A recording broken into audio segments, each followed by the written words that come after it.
there's a lot of incorrect statements that lead to the conclusions that you just made, right? Okay. So let me just start. You said less than a few minutes ago, we're the best. And then you also said America's fundamentally good. Yeah. Best and good are two different things. You were like, we rebuilt Europe. We had the potential to say no more bullies. Mm-hmm. By rebuilding Europe, we were just becoming the new bully. That's what that's the whole US secret sauce. We are the bully. We are the bully.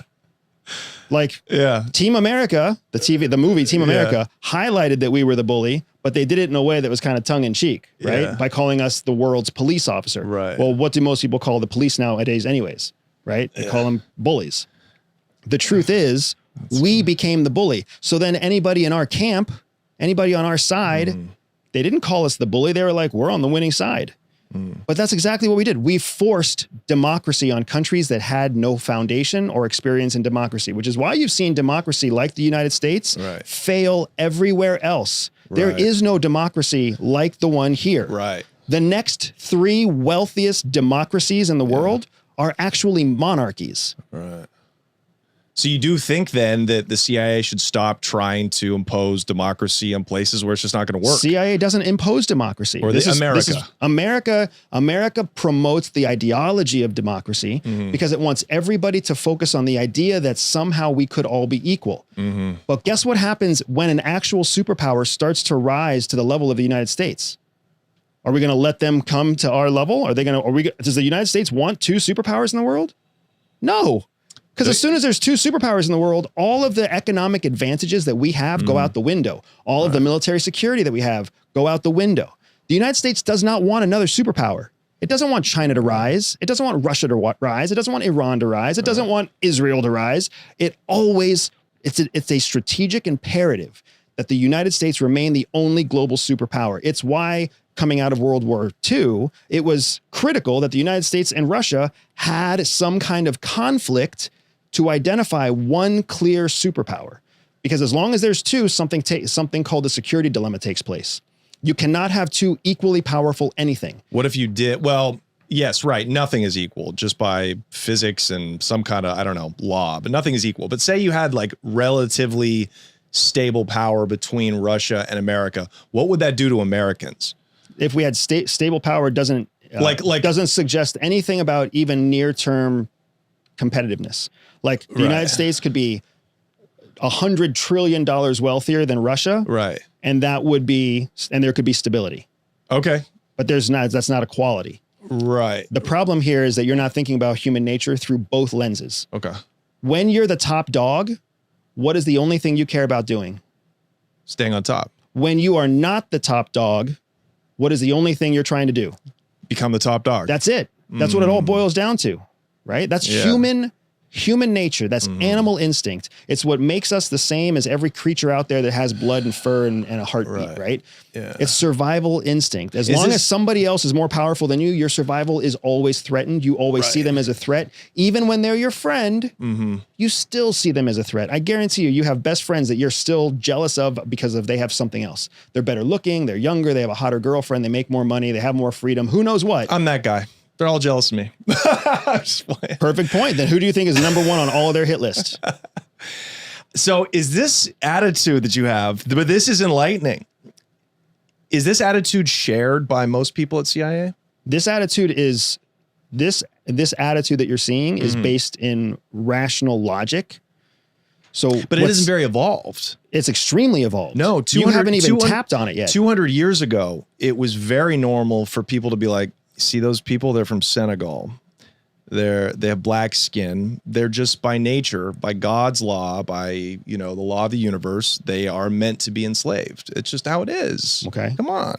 And now, 200 years later, not even the most ignorant, toothless racist in Alabama would say that it's okay to enslave people. It's, and you've got a, dude, hard pause. Is that really what you think? Have you left the United States? Yeah. Where have you gone outside of the United States? Culiacan, Mexico. Okay. Go to Dubai. You know what exists in Dubai even today? Slavery. indentured servitude slavery? Or do you really want to go? You want to talk to me about how evolved we are and then make fine-tune adjustments between what slavery is defined as and not defined as? Are there, if that's really where you want to go, then let that be an evidence that we're not as evolved as you think we are. If we're actually going to get into a debate about the terminology that defines slavery, indentured servitude versus slavery, I guarantee you anybody who's got a background in slavery is not going to like that argument. Well, I would say we're not as evolved. I would as you say might the hope. fact that you have people, and I'm not downplaying a horrible slavery as sexual slavery, human trafficking, but it's they have to keep it clandestine because as a society, as a community, that's seen now as inappropriate, and there's the human rights. The wealthiest sex trafficking in the world happens in the United States. I agree. There's a ton of murder that goes on in the United States too. It doesn't mean we all murder's not slavery, right? Yeah, but it's looked upon universally as something that we don't do. Slavery or murder? Both. Murder is not something that universally people look at. We don't do. We have we murder people here too, and we have the support of the court system to murder people. We just call it the death penalty. We say, oh, you know what? If 20 people sit on a stand who don't know you and they all raise their hand and say you should be killed, it's okay. Right. It's still murder. That's right. But that is the government monopoly sanctioned? it's the monopoly of violence from the government. So back in the day, the government had the monopoly. Their laws allowed the slave trade as an institution formalized to exist. That has now gone away. I'm not saying we're even a half as evolved as we should be as a species, but I'm saying I think it's possible through technology that consciousness and evolution as a species, where we don't as countries have to get to the point of annihilation to try to become top dog. I hope we can evolve out of it. Yeah. So it seems to me like you are using soft terminology. Like maybe you're using words you haven't defined yourself. Probably. Right? Like evolve or annihilate. Like you're using words that have a definition.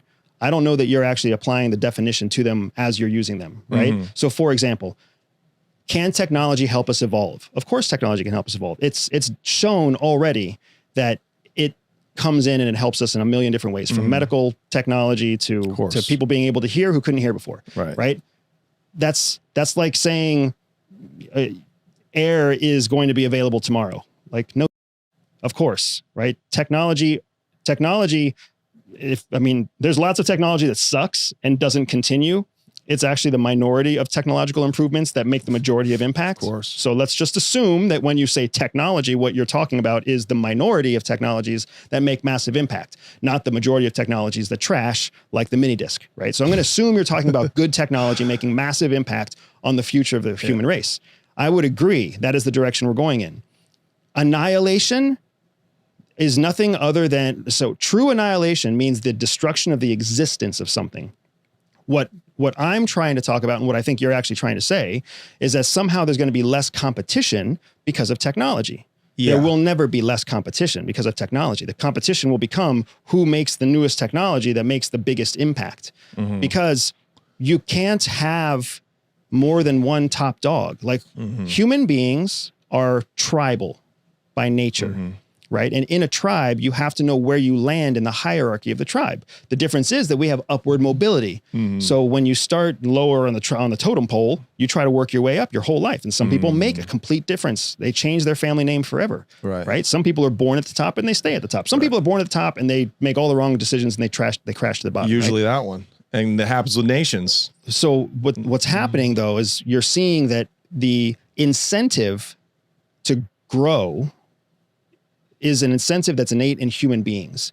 There's nobody who's born to a certain place in their caste system and then they stay there forever.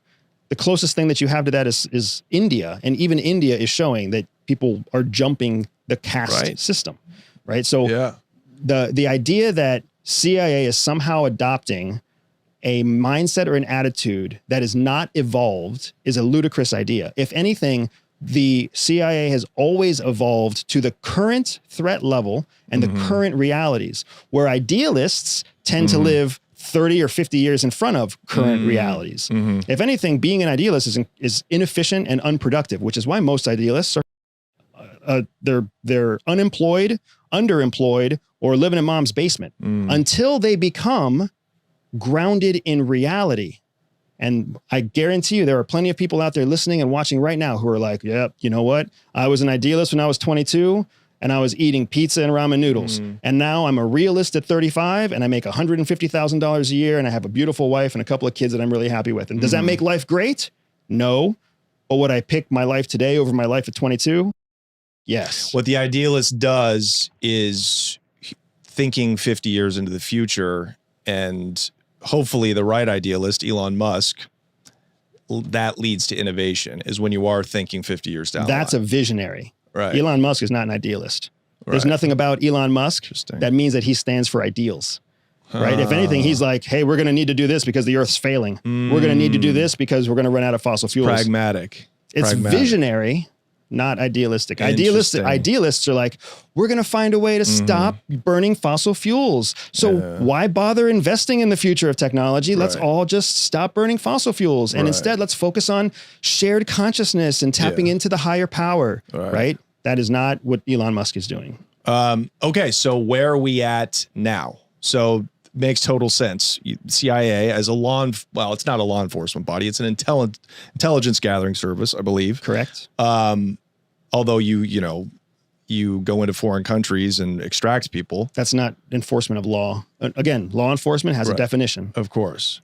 What is the proper way to define something like that? So CIA is an espionage intelligence gathering tool. Espionage is illegal everywhere. Everywhere. Espionage is illegal inside the United States. Right. So when you go kill bin Laden in Pakistan, technically that's illegal. Completely illegal. The flight into Pakistan was illegal. Right. The U.S. troops on Pakistani soil was illegal. Yeah. Right. The killing of bin Laden wasn't legal. The taking of his body parts to prove that he was dead was illegal. Right. All that is illegal. So like, because we talk to a lot of ex-DEA people and people that know. We focus on the cartel here a lot in Mexico. And, these kingpins, high-level targets for the U.S. A lot of times CIA is, at least according to them, helping the DEA gather intelligence. So when they go snatch a guy from his peak in some jungle in Durango and fly him to the U.S., that's illegal. Yep. Wow. So the CIA does illegal all the time. And here's why. So, again. Do you see why, wow, call us all. Some people this might raise some questions. No, I'm not calling anybody. I'm just saying you're not informed. You're not informed, and it makes sense because you're deliberately not informed. Right. Right. So here's how it works. The federal government has, I think it's like 23 or 26 intelligence community members right now. Yeah. So IC, intelligence community. Army has an IC component, an intelligence component. Navy has an intelligence component. DEA has an intelligence component. IRS has an intelligence component. Right. CIA is the central intelligence agency. All other intelligence comes through CIA to be turned into a final product, meaning a final intelligence report that's given to the president every single day, the president's daily brief. Right. All of those members of the intelligence community they all fall under the executive branch, and they're all granted what's known as an executive authority. That executive authority means this is the law of the land, but you, DEA, do not have to follow this law. You, FBI, do not have to follow this different law. You, NSA, do not have to follow this other different law. And of course, you, CIA, don't have to follow this other different law. So no one agency is granted leniency against the laws, but every agency is given a different presidential authority that prevents them from being prosecuted under the U.S. law for acts that support national security in that way. That's incredible. People don't realize this. So it's in the law. If you're willing to read the law. Right? So in the law, the president can give you permission to break the law. Correct. Just like the president can grant people amnesty. They can they can say, hey, you committed a crime. The court system found you guilty. Right. You're good now. Wow.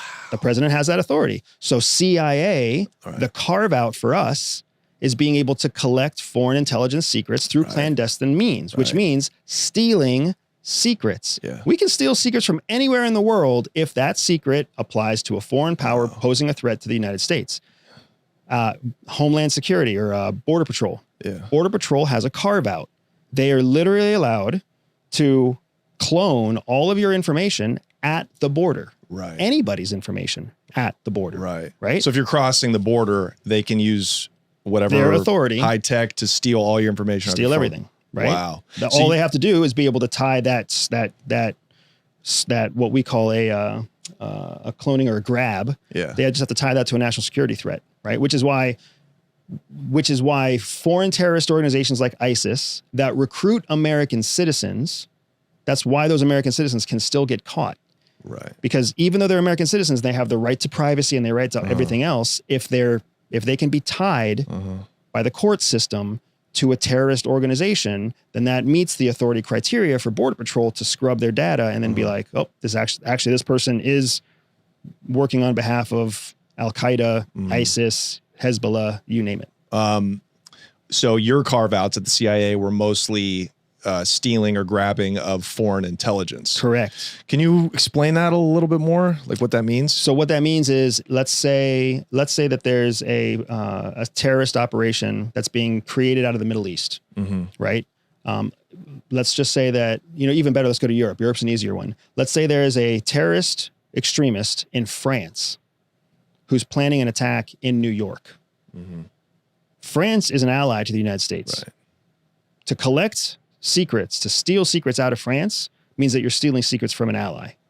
But inside of France, there's this terrorist extremist. So you want the secrets from that extremist. Right. So you're going to essentially infiltrate France to then steal secrets from this extremist so that you can keep New York safe. Yeah. Totally legal for CIA to carry out that kind of act, because it supports national security under the authorities granted by the president to CIA. Yeah. If FBI were to try to do the same thing, they'd be breaking international laws. Right. So even if France caught us stealing secrets from extremists inside France, which happens all the time, it's called a flap, something called an intelligence flap, when an ally catches you stealing secrets inside their own country. When a flap happens, it turns into a diplomatic issue. Hopefully it stops as a diplomatic issue. This ambassador slaps the hand of that ambassador who tells the president, hey, the French ambassador in DC is upset because the American ambassador in Paris got his hand slapped by the French president. Why not just ask France, the ally, for the information? Because you never know if the ally is helping the threat. You never know. Does it go that deep? Absolutely, it goes that deep, dude. Just think about, again, would you ask the manager of a salesperson when you're buying a car to help you talk the salesperson down to a lower price? Yeah. Like, no, the manager's the one that's going to make the ultimate decision. Right. So if you can't talk down the salesperson, you're not going to have any power talking down the manager. And anything that you do talk to the manager about, they've already scripted out a response between the two of them. I see. Does the CIA have carve-outs for assassinations? The CIA pre 9/11 had a different set of rules because it didn't have defined authorities. So there was we call it the Wild West. Even at CAA, we called everything pre 9/11 the Wild West, which shouldn't be surprising because Wild West Donovan was one of our founding members of the OSS. So a whole different world. But post 9/11, there's a very clear no assassination policy. However, assassination is defined as a U.S. resource killing a head of state. Right. So if Bin Laden's not head of state. Bin Laden's not a head of state, exactly. Yeah. So then, but more than that, you also don't have that doesn't pertain to if somebody wants to kill Putin and they're a Russian inside of Russia, doesn't prevent us from helping that person succeed, right? So now you're getting into the world. We've talked about clandestine operations. There's a specific type of operation called covert influence. That's what you were hinting at when you were like, oh, we tried to run all these changes of state and these failed coups in the 70s, right? Not failed immediately. I kind of meant like Long over term. time, it doesn't seem to have worked, but it certainly worked at the time. Which is, again, I think it's funny that you think over time it didn't work. When over time, who is the world's only superpower?